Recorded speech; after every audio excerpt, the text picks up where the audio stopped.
اعوذ باللہ من الشیطان الرجیم بسم اللہ الرحمن الرحیم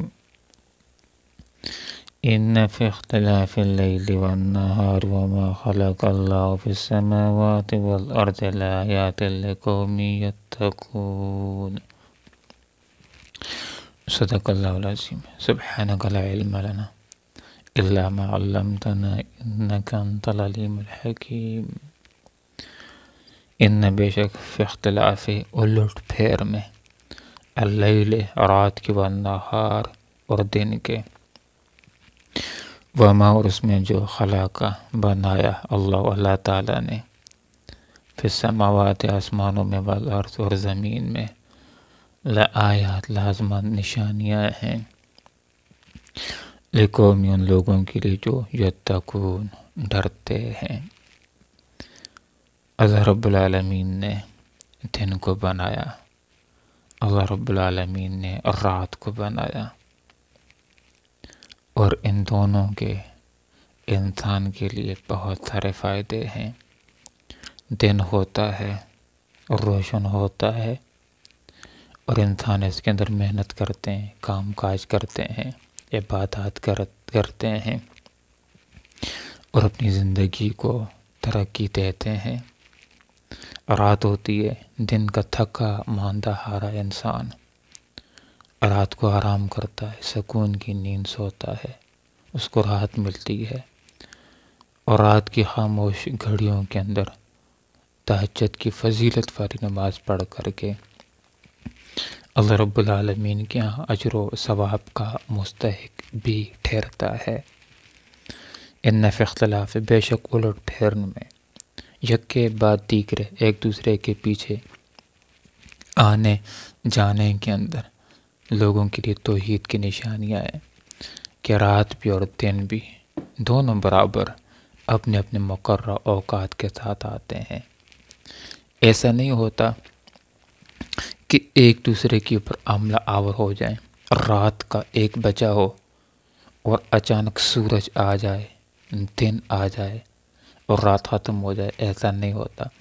اور نہ ہی ایسا ہوا ہے کہ دن کا 1 بجا اچانک رات آ جائے، اندھیرا چھا جائے اور دن ختم ہو جائے۔ دونوں ترتیب کے ساتھ آتے ہیں، اپنے اپنے اوقات کے ساتھ آتے ہیں، حتیٰ کہ اللہ تعالیٰ کے اس منظم نظام کے اوپر لوگوں کو بھی اتنا اعتماد ہے کہ لوگوں نے آج سے 10 سال بعد، 50 سال بعد کی کیلنڈر اور جنتریاں بھی تیار کر لی ہیں۔ ان بے شک فی اختلاف الٹ پھیر کے اندر، اللیل رات کے، والنہار اور دن کے، ان دونوں کے اندر ان لوگوں کے لیے کہ اللہ کی، جو اللہ رب العالمین سے ڈرنے والے، ان کے لیے توحید کی بہت ساری نشانیاں ہیں۔ اگر دن ہی دن ہوتا، رات نہ ہوتی، تو تب بھی انسان کی زندگی کا گزران مشکل ہوتا کہ اس کو آرام کے مواقع فراہم نہ ہوتے۔ اور اگر رات ہی رات ہوتی، دن نہ ہوتا، روشنی نہ ہوتی، تو انسان نے جو ترقی کر لیا، دن کے اندر جو کام کاج کرتا ہے، ان امور کو انسان سر انجام نہ دے سکتا۔ وما اور ہر اس چیز کے اندر جو اللہ رب العالمین نے بنائی ہے، خواہ زمین کے اندر بنائی ہو یا آسمان کے اندر بنائی ہو، خود آسمانوں کو بنایا ہو کہ آسمان اللہ نے بنائے ہیں، 7 آسمان بنائے ہیں، اوپر تلے بنائے ہیں، نیلگوں آسمان کو ذرا دیکھیے، بغیر ستونوں کے اللہ رب العالمین نے بنایا، اونچا بنایا، مضبوط بنایا، اور نہ کبھی اس کو کسی مرمت کرنے کی حاجت پیش آتی ہے، اور نہ ہی اس کے اندر کوئی نقص ہے، کوئی دراڑ ہے۔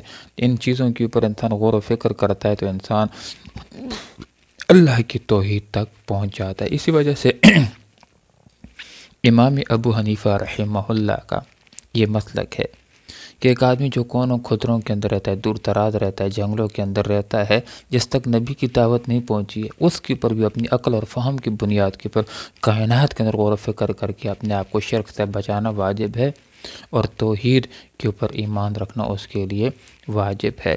انبیاء کی عبادت نبوت ملنے سے پہلے یہی کائنات کے اندر غور و فکر ہوا کرتی تھی۔ ذرا غور کیجیے، حضرت ابراہیم علیہ السلام کی زندگی کے اوپر سورج کو دیکھا تو کہا میرا رب ہے، جب ڈوب گیا تو کہا یہ ڈوبنے والے میرے رب نہیں ہو سکتے. چاند کے اوپر، ستاروں کے اوپر، انسانوں کے اوپر، بتوں کے اوپر، ہر چیز کے اوپر غور کیا اور اس نتیجے کے اوپر پہنچ گئے کہ یہ میرے خدا نہیں ہو سکتے. تو جب غور و فکر کے نتیجے کے اندر توحید تک پہنچے تو اللہ رب العالمین نے ان کو پکارا، اسلم، مسلمان ہو جا. تو انہوں نے کہہ دیا اسلمت لرب العالمین، میں فرما بردار ہو گیا رب العالمین کے لیے. کہ گویا کہ اس کا حق بنتا ہے کہ اس کے سامنے فرما برداری کو اختیار کیا جائے، اس کی توحید کو اپنایا جائے اور اللہ رب العالمین کے ساتھ کسی اور کو شریک کرنے سے اپنے آپ کو بچایا جائے. اللہ رب العالمین سے دعا کرتے ہیں کہ اللہ تعالی ہمیں عبرت کی نگاہ نصیب کرے تاکہ ہم کائنات کے اندر غور و فکر کریں اور اللہ تعالیٰ کی توحید کے اوپر اپنے ایمان کو مزید مضبوط کریں. اللہ مجھے اور آپ کو شرک سے بچائے، اللہ عمل کی توفیق عطا فرمائے. وآخر دعوانا ان الحمد للہ رب العالمین.